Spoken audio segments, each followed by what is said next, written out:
آگے بڑھیں اور آپ کو بتائیں کہ قافلے کی رہنما عائشہ گلالئی کے تحریک انصاف پر سنگین الزامات۔ کہتی ہیں تحریک انصاف کو اسرائیلی لابی سپورٹ کر رہی ہے، اس لیے یہ لوگ آئے روز ملک میں انتشار پھیلا رہے ہیں۔ مزید بتا رہے ہیں پشاور سے بول نیوز کے نمائندے نواب شیر۔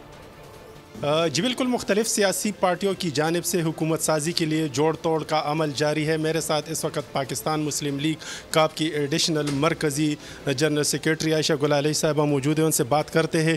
جی ایک دفعہ پھر الزامات لگائے جا رہے ہیں انتخابات پر، آپ کیا کہیں گے؟ داندلی کا شور مچایا جا رہا ہے، اور کیا سمجھتی ہے کہ وفاق میں کس کی حکومت آنے والی ہے؟ دیکھیں، پاکستان میں بدترین جو دھاندلی ہوئی ہے، دھاندلی زدہ الیکشنز، وہ 2018 کے تھے، جس میں بیلٹ پیپرز کہیں نالیوں سے مل رہے تھے، کہیں ڈسٹ بن سے مل رہے تھے، اور اپوزیشن کے سارے لوگ جو مخالفین تھے وہ جیلوں میں ڈال دیے گئے تھے۔ تو اور پی ٹی آئی اس وقت جو تھی وہ جنرل باجوہ ان کا باپ تھا، اور ایک اور جنرل ان کی ماں تھی، تو اس قسم کی صورتحال تھی ان کی۔ تو الحمدللہ اس دفعہ ایسی صورتحال نہیں ہے، الحمدللہ اس دفعہ تو نہ اسٹیبلشمنٹ کوئی کردار ہے۔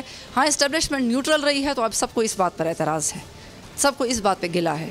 اچھا، الیکشن میں بھی لڑی ہوں، تو میں نے تو کوئی گلہ نہیں کیا، کیونکہ مجھے کوئی لالچ نہیں ہے، مجھے کوئی کرسی کا لالچ نہیں ہے، اقتدار کا مجھے کوئی جائیدادوں میں اضافہ نہیں کرنا اپنا۔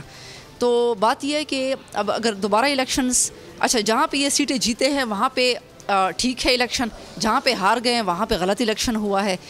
تو بات یہ ہے کہ اگر الیکشن دوبارہ ہم کروا دیں تو پھر بھی یہ جو ہے ضرور لوگ ناراض ہوں گے۔ اچھا، اداروں پر مختلف سیاسی جماعتوں کی جانب سے الزامات لگائے جا رہے ہیں، اس حوالے سے آپ کیا کہیں گے؟ ادارے تو بالکل میں سمجھتی ہوں کہ نیوٹرل ہیں اس وقت، اور میں اداروں کو خراج تحسین پیش کرتی ہوں۔